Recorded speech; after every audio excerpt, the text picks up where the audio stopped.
Hello everyone, welcome back to another episode of Mid-Lux Muse.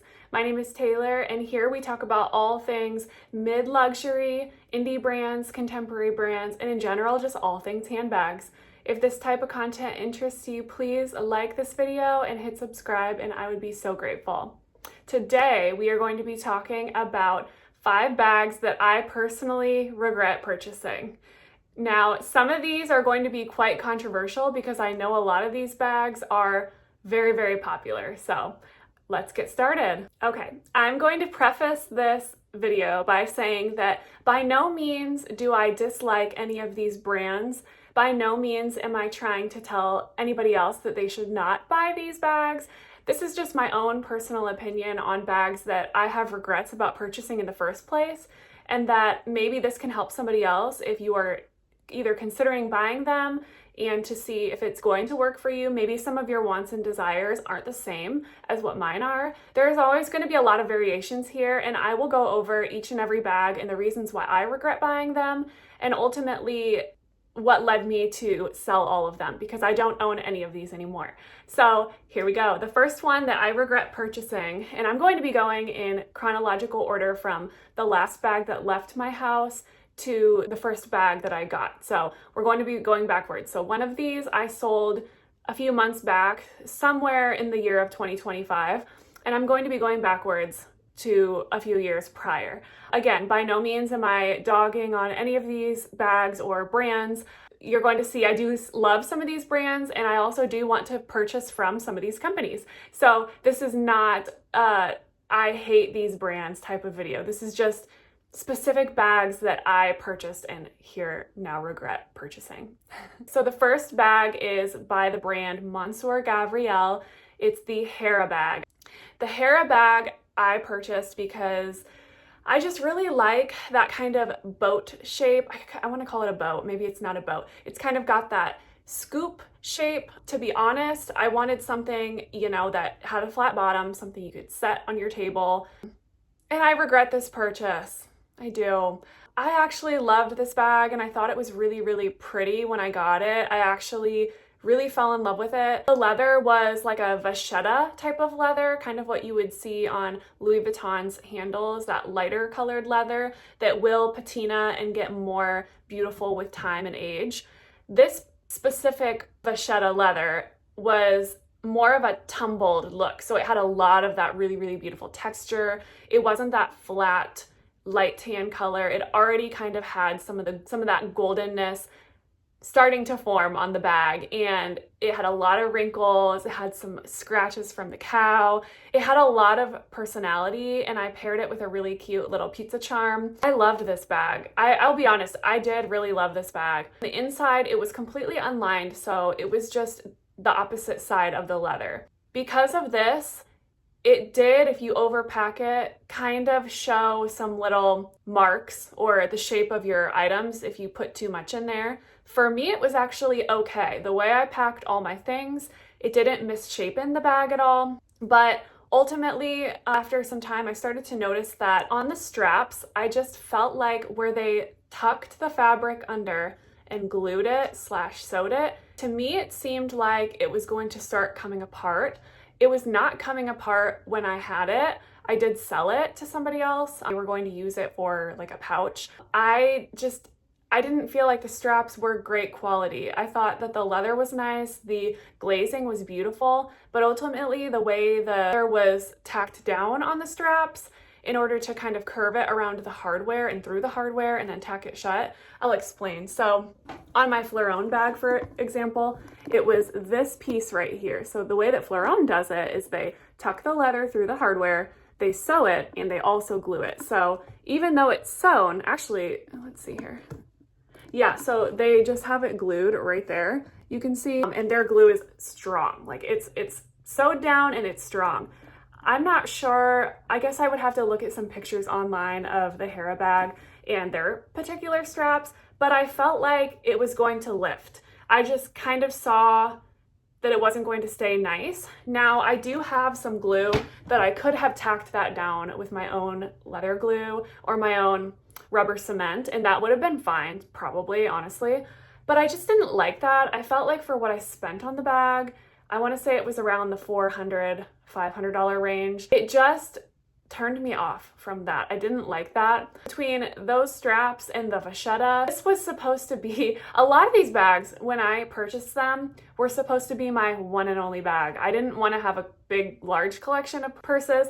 I was in a phase of my life where I just thought that what I can do is I can just buy one bag and it will fit every need I have and it will be perfect. And I've since learned that's not really possible. It's possible to have one purse that you really love and to carry that purse everywhere, but it's not going to serve the same function of, say, a diaper bag or a date night bag. I suppose you could carry a large, if this was my one and only bag that I carried on a date night.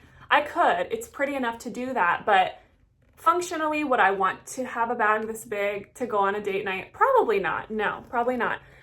But people do it. I'm not saying that you can't do it or you shouldn't do that, but I was in this headspace where I thought you only needed one bag, and I still stand by that. If that works for you or that works for others to only have one purse, do that, definitely. But for me, when I was trying to do that, I just could never find the perfect one that fit every need. Living where I live in the Midwest, it rains, it snows, it sleets.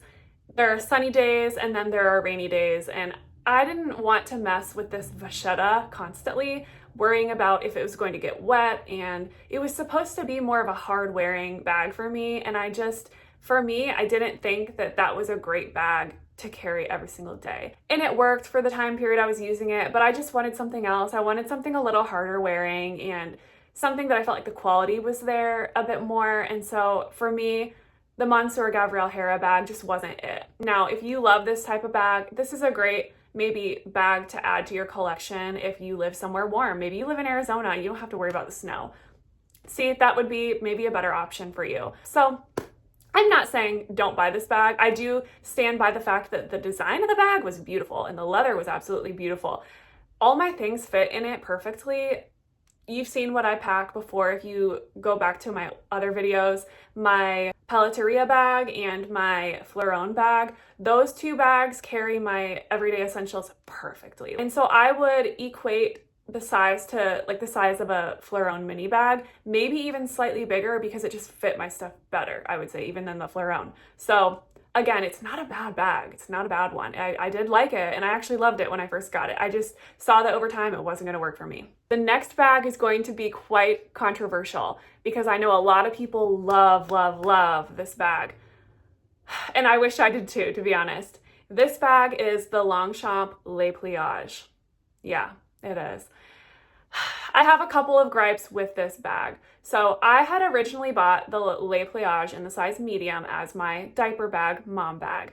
I bought this when I was pregnant with my son, my youngest, and I thought, this is a good price point for a diaper bag, and it really was, but trying to pack into a Le Pliage can be a little bit tricky.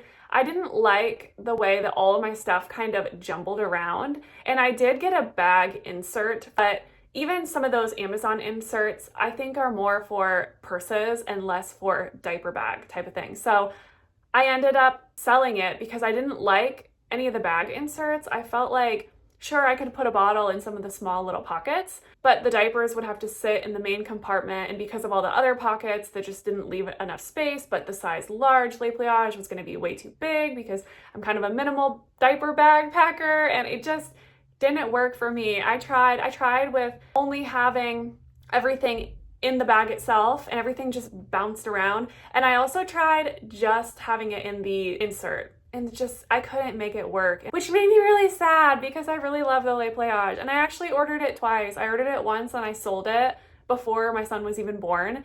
And then I ordered it again after he was born, like this spring. I ordered it again. And I tried carrying it one time and I just couldn't do it. I just felt like all my stuff was jumbling around. I really didn't want to mess with a bag organizer, and I was so bummed because the quality of Longchamp I feel like is really, really nice, and the price point is really good too, and I love the feel of the handles. They're really, really stiff and they stick straight up, and I loved it. I really did. And here's the thing, I'm not trying to dog on Longchamp. I really do love this brand. In fact, I also want to try one of their It's on my wish list now, but it's called the Le Pliage, and I'm probably mispronouncing that. So any French people or people who speak French who might be watching me, don't hate me. I don't know how to pronounce that. Le Pliage. Ballonnet, I don't know. But I do love their little shoulder bag that they just came out with. Actually, I think it's more of a crossbody. It has the two little straps. It sort of reminds me of the Songmont bag or even the Hermes, starts with the P word. I don't know. I'll link those up here. It reminds me kind of that style. I just think it's something a little bit different. Again, France, their designs that they do in France, I believe, are just very unique. Something that you don't see a whole lot of. And even looking at this particular bag, I don't think that they did an exact copy of any particular bag. I just think that it's very unique. It may have a little bit of a spin on some of these other options, but I don't think that they did a direct copy. Does that make sense? It's still very unique, very fresh. The leather I really like. It reminds me of, you know, the taupe on my RSVP bag. I just really like that one. So again, this is not a I hate Longchamp choice that I'm talking about, but it is the Le Pliage didn't work for me. And something I was talking about with a girlfriend of mine is, you know, I would love a small Longchamp Le Pliage, the size small, not the medium, but the small, as my personal purse that I'm not carrying diapers and wipes in, with the long shoulder straps. And I feel like this is a gripe that a lot of people have, because I know that Longchamp used to make those bags, and I'm sure they can be found on the resale market somewhere, but I want to buy some of the new colors. They have a really pretty new pink. They have a really pretty kind of like fawn, I think it's called fawn color, that I really like. They have a beautiful brown. Black, of course, is a perfect neutral that goes with everything. And I'm so disappointed that the Le Pliage didn't work for me. Maybe Longchamp in the future will come out with a new design, but I don't know. For now, the Le Pliage isn't going to work for me. I am, however, eyeing other Longchamp designs though. And again, I do like the brand, so it's okay.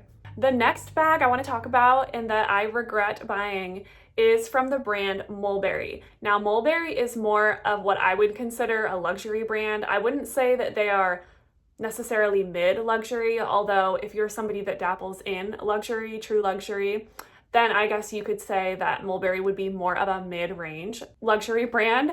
So depending on your definition of luxury and mid-luxury, you could lump them into either category. However, my personal opinion of what luxury brand is in my definition is anything over $1,000. That's going to be, to me, luxury. I'm not in the place where I can spend $1,000 on a handbag, so I'm not going to. That being said, the Mulberry bag that I got, it was over $1,000. I, at the time, was working and in a better financial position to be buying bags like that.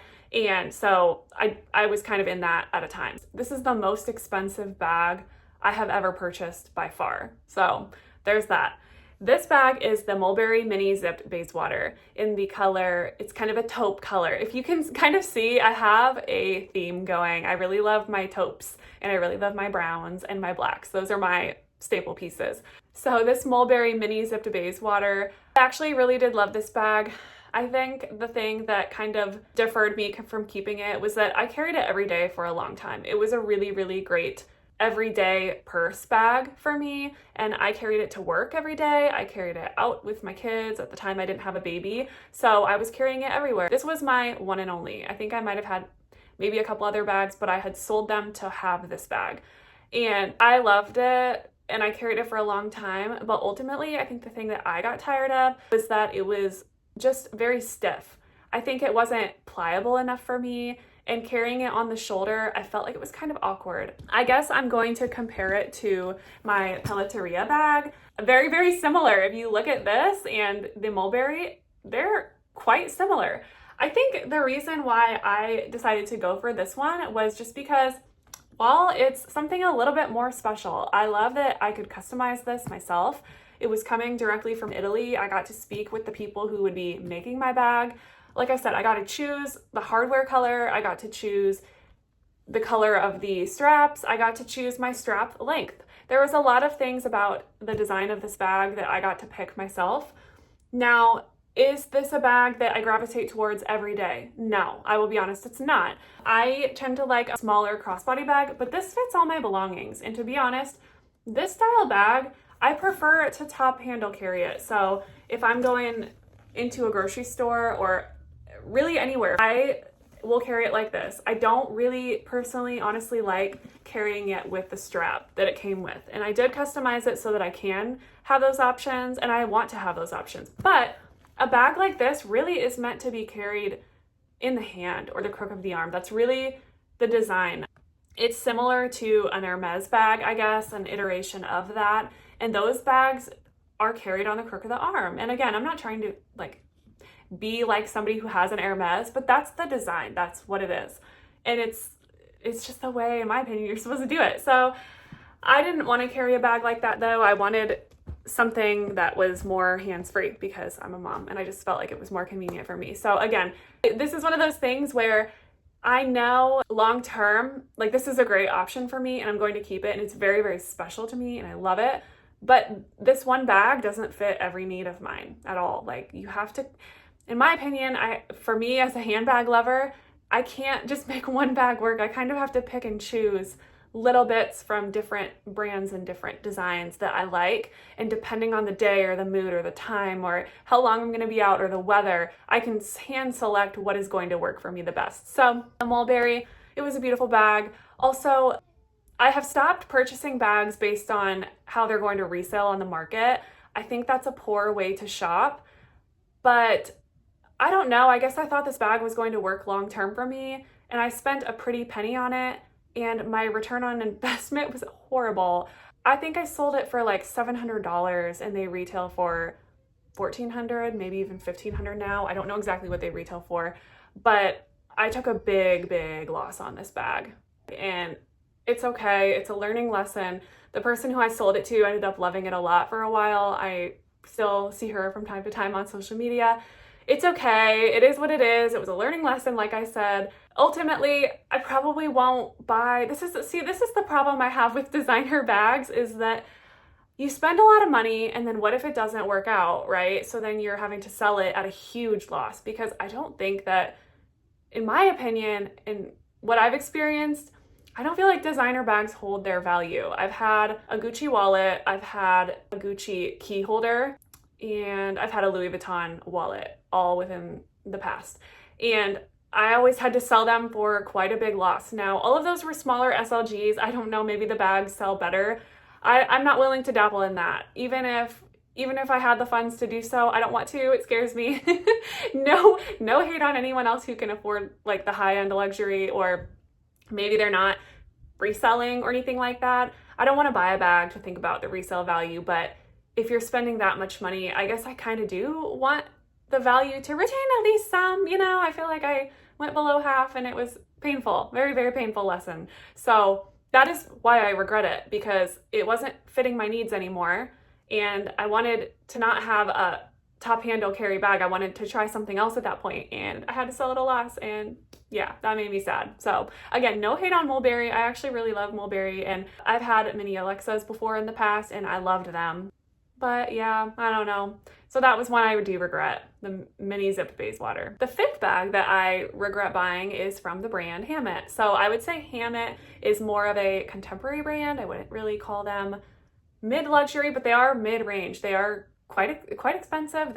All of them, I believe, are above $500 at least. It was the medium Bryant in the mahogany suede, and it had beautiful like dark brushed hardware. And the reason why I regret this bag is the reason why I bought it. So the style of the bag was okay. Honestly, looking at it now, it shares a resemblance to the Fleuron bag. It does. However, it's not the same. So the inside of this particular bag was fabric, which that's okay. I mean, I would prefer either a suede or a micro suede. It was red interior. I didn't care for that, although I know that is Hammitt's signature look. That was just, for me, a design personal preference I didn't like. It was also a very slouchy bag, and that is one thing I do not like. I don't like slouchy bags. I like my things to sit nicely. So I like it to be, have some structure to it. As you can see in my collection that I've showed you so far, all of my bags are pretty structured. I just don't like bags that kind of collapse in on themselves. When you take things out, it wants to collapse. I don't like that. And the reason why I bought it was actually the reason why I sold it. So I remember, I'll tell you a little story. When I first got this bag, it came in the mail one day before I had to leave for work. I got it, I unboxed it, and I started packing my things into it right away. And I was like, wow, I love this bag. And then I looked at the time and I was like, oh no, I gotta get to work. So I didn't even have time to unpack my things from the bag and put them in my purse that I was currently using.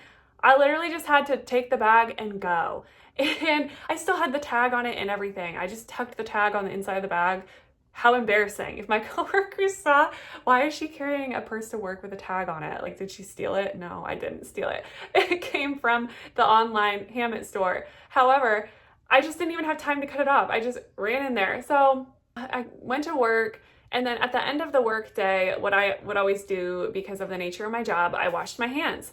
And I went to go grab my bag, and my hands were still damp from washing them. I didn't fully 100% dry them off, and I grabbed the side of my bag. It was up on a high shelf, and I grabbed my bag, and the wetness on my hand made a mark in the bag, and I didn't know until I got to my car and I looked at it, and I was so disappointed because I was like, no, I just bought this bag. I hadn't even cut the tags off, and there was a little mark of water stained on the suede. And I was so upset because this bag was hundreds of dollars, and here I just ruined it, basically. Now, I did let it dry for a couple days, and it did kind of come out. I did brush it. You know, I used a suede brush, and I brushed it. You couldn't really see it anymore, but after that, it soured that bag for me. I never felt comfortable to carry it anymore. And there was enough else that I wasn't really a huge fan of that I was just like, okay, this is a slouchy bag. It kind of bothers me. And I'm afraid to carry it now because I almost ruined it the first time I ever took it out. So because of the suede, I ended up selling it. And ironically, I want another suede bag, but I'm scared because of that bag. I just don't know. I know suede is really big right now. I told you guys in one of my last videos or the last couple ones that I really want the RSVP. RSVP comes in a really, really pretty chocolate suede color right now. I really want that one. Although I'm worried because of the nature of the bag, you have to grab the flap with your hand to open it. And when you do so, you're really fumbling with the body of the bag. And I think, you know, I have to wear lotion. I think a lot of us ladies wear lotion on our hands, you know, and I just worry that with too much of that wear, that it would eventually darken in that area and it would look kind of grody. And I also don't want to buy a suede bag that I don't carry that much. So I am leaning more towards maybe a suede version of the Coach Empire 34. Maybe. I don't know. I already have an Empire 34, so I really don't need to be shopping at all. But I think if I were to go for a suede bag, maybe that's what I would go for.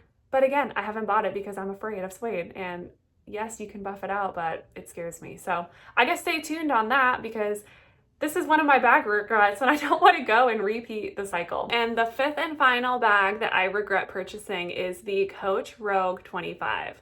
That's a big controversial one. I know a lot of people are not gonna like hearing me say that, but here, I'm gonna tell you why. So again, this is not a brand that I hate or dislike. I love Coach very much. As you know, I already just bought a Coach bag from Coach and I love it. I want a second one. I want a second Empire and I'm still eyeing the Brooklyn and some of the new designs coming out next month in September. So there's a lot I do love about Coach. Coach Rogue 25 though, wasn't it for me. For the price, it just wasn't that functional, I'll be honest. It did come with a long crossbody strap that you could wear it crossbody or long over your shoulders, but it's too bulky. It's just too big and square and awkward to sit kind of crossbody like that. Even if you put it up high or down low, it's too big, it's too bulky. I don't like it. And then the actual shoulder strap, it did come with a shoulder strap, but again, you have this big box hanging under your arm. It just seemed weird. You would kind of have to either carry it by the handles, in my opinion, or, maybe crook of the arm with the shoulder strap. And I just felt like it was too awkward for me. Also, because of all of the different straps, getting in and out of that inner zipper compartment was kind of awkward a little bit because of the nature of how you had to attach the strap. So it was kind of like this bag where you would have to attach it here, and then it would also come across and then come back here.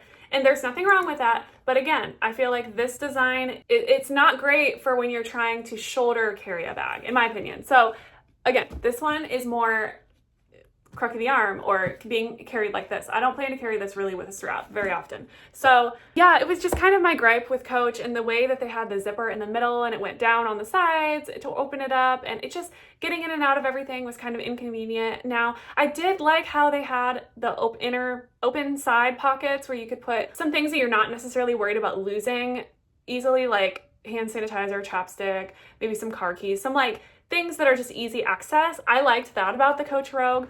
But as far as the functionality and the comfortability wearing, I didn't like it. And so I sold it. And I don't remember how much I sold it for, but it was one of those bags that I told myself, oh, don't do that again. I sold it at a loss. Honestly, thinking back, I probably should have bought it pre-loved first. That way, if I had to resell it, I didn't take such a loss. But that's the nature of what I've done in the past, is I've bought a lot of bags. Retail price, not on sale, and then I've sold them for a loss. The people who buy from me are usually the ones that get lucky, not me. I do have regrets about that. Now, I did have the smaller, not the mini size Coach Rogue, but I believe there was like an in-between size between the 25, I want to say it was the 20, and I had the black version with the silver hardware. I loved that bag, and that one didn't have suede lining. It had glove-tanned leather lining, and that was top-notch quality. Actually, all of the Coach Rogues are top-notch quality. Love, love, love them. But as far as functionality went, I felt like the 20 was too small still, but I still could have carried it. I was in that era of wanting one bag to somehow fit all of my needs. And so I sold it because I just thought, okay, this bag isn't going to be it either. So now I need to look elsewhere and try a different style, when honestly the Coach Rogue 20 probably would have been a good fit for me sometimes, to be like a sometimes carry bag, not maybe necessarily every day. It would be a super cute date night bag, honestly. And back then I was going on more date nights because I didn't have a baby. So yeah, I actually regret selling my Coach Rogue 20, but I regret purchasing my Coach Rogue 25. So for the awkwardness of it all and the big bulkiness of the 25, I regret it. And I know that's controversial because a lot of people love it, and there's nothing wrong with that if it suits all your needs and you love it for what it's worth. But that one was a regret for me. Although I do wish I had kept the 20, because that would have been a great collector's piece now that I'm in the stage of my life back to buying Coach again, and then they don't really make the Rogues anymore. So yeah, regrets. Tell me down below in the comments, what regrets do you have? Are there any bags that you've purchased and really regretted? Are there any bags that you regret selling? That's another thing. Maybe I should make a video on all the bags that I regret selling. But those are my 5 top bag regret purchases. Again, let me know what yours are in the comments. As always, I hope you enjoyed this content. If you find this content interesting and fun, please like this video and hit that subscribe button. And I appreciate you all so much for being here. Thank you.